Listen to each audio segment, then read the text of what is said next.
This is Matt for Into Boxing. Delighted to be joined by Brad Ray. Brad, look, before we talk boxing, because I know you wanted to give me a bit of shit for this weekend. Man City won the title. Are you pleased? Another day at the office, wasn't it? I remember when I won the last trophy. Come on. Never in doubt. Not for one split second did I not think, we were going to be lifting that trophy. Look, I'm not going to lie to you. It was a stressful day. When we went 1-0 down, I thought, you know what? What I want to happen is, because I thought City were going to just demolish them. I thought City go 4-0 up first half. I can be like, yeah, that's fine, it's done. But then when it goes 1-0 up, when Coutinho scores, we give you a bit of hope, didn't we? We were teasing you. You didn't give us hope. You were playing terrible. Coutinho. I had my Wolves stop on it at one point. I was like, our only hope here. Our only hope. When Coutinho scored, I'm not joking, I just thought, it's written in the stars, this. The quadruples, and I was looking around and then I was thinking, but we were playing that bad. I thought, we aren't going to beat Wolves at this rate. Yeah. So the worst possible scenario would have us been you lose, but then we get beat as well. Yeah, that would have been even funnier, to be fair. Yeah, I would have enjoyed that, but City, we never do it easy. Never have done and never will do, but wouldn't have it any other way. I bet you. Well, we've got the Champions League to look forward to this weekend, so you might experience that one day. Maybe not. Maybe one day. Brad, look, let's talk about your boxing. Last time we spoke, undercard, Savannah Marshall, Clarissa Shields. Tough fight. He come and give you a good run for your money. He wasn't there to survive. If you look back on your performance now, and what do you make of it? Yeah, it was a good win against a good opponent, like you say. You really come to win.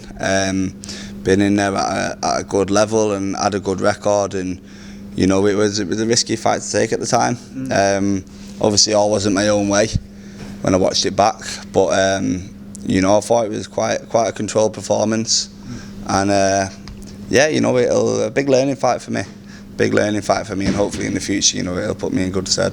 Is that where you're at now? Because I know obviously you don't want anyone who's going to be in there just to be in there with you. You want someone who is going to test you, who's going to show you something different. Is that sort of the stage you're at now, where you're trying to get these seasoned fighters who've been there, maybe seen it, done it, and you're trying to, gain your experience through them by fighting them?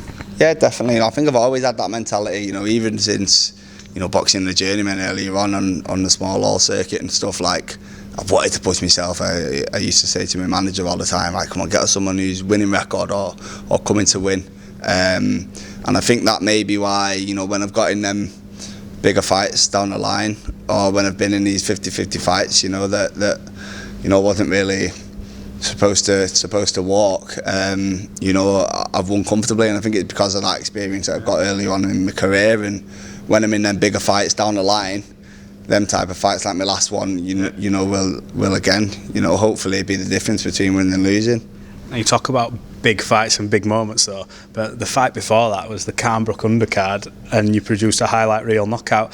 After that though, going into Newcastle, did you feel any sort of pressure on yourself to, do the same again? Was it a case of, trying to maybe not load up to get that knockout and just, manage your way to a victory? Yeah, a little bit, but I think it was more not pressure from other people, pressure from myself, because I like to try and, I said after my last fight, like, I like to try and steal the show every time I'm on. My 2 fights before, the fight with Jess Smith, which was a great fight, everyone was talking about. I had the knockout of McCarthy, and that last fight. I was a bit hard on myself, I think, afterwards, because I didn't steal that show. You know what I mean? I wasn't the one people were talking about, which you can't do it every fight. You can't do it every fight, but.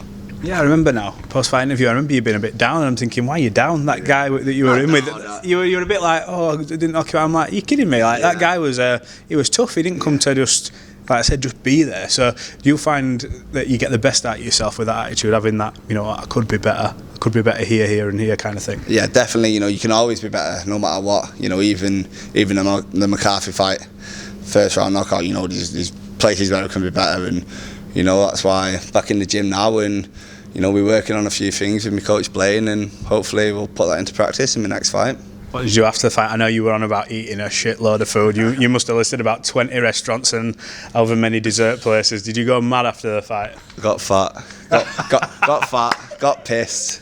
And just had a bit of fun for a few weeks. And between the McCarthy fight and the Ndofaluma fight, I had 3 days off the gym because it was back to back. So you know, I boxed on the Saturday, rest Sunday, Monday, Tuesday, Wednesday I was back in the gym. So I've had a nice little rest, recharged the batteries, you know, done the stuff I don't get to do. Filled my belly, and yeah, you know, we're back to it now though, back to it. When we're back out then, because obviously I'm assuming you want to stay active, you want to build on this momentum. Have you got a date in mind? Have boxer sort of said to you, look, we're going to try and get you out for this day? What's the latest? I've been told to aim for roughly July-ish, but you know, I've not got a date confirmed yet. But yeah, you know, whenever it'll be, I'll be ready. Hopefully they can get us on another good show. You know, they're putting some great shows together now, boxer, and you know, it's great to be a part of. You know, it's great to be under the stable, and you know, it looks like they're really doing big things now. How have you found it working with Ben? 'Cause a lot of people come out and say, look, he's done this, this and this. I spoke to Natasha Jonas. She was singing his praises, saying, look, he's delivered on everything. You finding that a good working relationship, and obviously having that platform where you're on Sky Sports, it must be huge for you. Yeah, 100%. I think, you know, at first he was finding his feet a little bit, and they were new, and it was a little bit, you know, fresh, and big stage as well. It's a very big step up from where we come from. But you know, now he's landed on his feet, and you know, he's really putting on these massive shows. And you know, even just the start of this year, them shows he had the Williams, Eubank, Carnbrook, and then Josh Taylor, and you know, what other promoter is putting on them kind of back-to-back fights. So you know, he's got the backing of Sky Sports, and you know, it's very hard to fail with Sky Sports. It's the biggest kind of platform in the country, and you know, it's great that I'm getting to show people what I can do on that platform. It is a machine. It's everywhere you go. Whatever pub you go into, Sky Sports News is rolling 24/7. Look, just wrap this up by talking about Ricky. He's having this exhibition against Marco Antonio Barrera. It's going to be an incredible night. It's going to be like reliving the old days. We just found out as well, looking at the poster, Bad Boy Chiller Crew, which I know you're a bit excited about. We got the Bad Boy Chiller Crew. How good is it to see Ricky in this sort of headspace that he is? I've seen the pictures of him, hopefully see him a bit later. He's trimmed down massively. What do you make of this event? Yeah, he's looking well, and I think, you know, put everything aside, you know, how good of an event it's going to be, you know, just the fact that Ricky's back in the gym and he's looking so well and he's feeling so good, you know, it's really great to see. But you know, it's going to be a great event. And I think the thing is, with these exhibitions and stuff, I think people, you know what you're getting. You know, these aren't saying like these YouTubers, you know, oh, it's gonna be right. There's no winner or loser. It's an exhibition, 2 retired fighters, and they're gonna put on a show. You know, they're gonna put on a show. And I think for me, it was kind of like when Tyson boxed Roy Jones. Yeah. You know, that was before my time. I remember growing up, and you know, my dad and like people like that saying, oh, when Tyson used to fight, you just used to get this feeling, and you used to stay up all night for a Tyson fight. And I never got to, you know, appreciate that feeling. I never got to have it. And you know, I'm sure these people in Manchester, well, from all over the UK, probably all over the world, who are Ricky fans, who grew up saying, you know, I went to Vegas to watch Ricky, you know, selling out Manchester Arena against Costa do this and that, and their kids will be Ricky fans, and this is a chance for them to come out and come and see him. And like I said, they know what they're getting.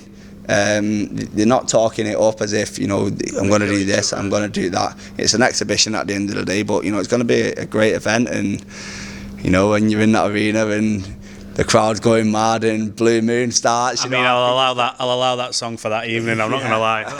That evening, like, that's a special moment. Yeah, it's going to be class. And it's, you know, really going to rewind the clock a little bit, I think, and remind us of the glory days in Manchester. I'm not going to lie, I can't wait. Just before we go, have you got a message for all the people that support you, all the sponsors, family, people who get behind you and who have got you to this point this far? Yeah, you know, just thank you. Obviously, I've been a bit quiet at the moment. I had a bit of a break after a busy couple of months, but back in the gym now and working hard to finish the year strong. You know, I want a title by the end of the year, so keep the support coming, and we're going to finish the year with a bang. Brad, appreciate your time as always. Top man, thank you. Nice one, mate. Nice one.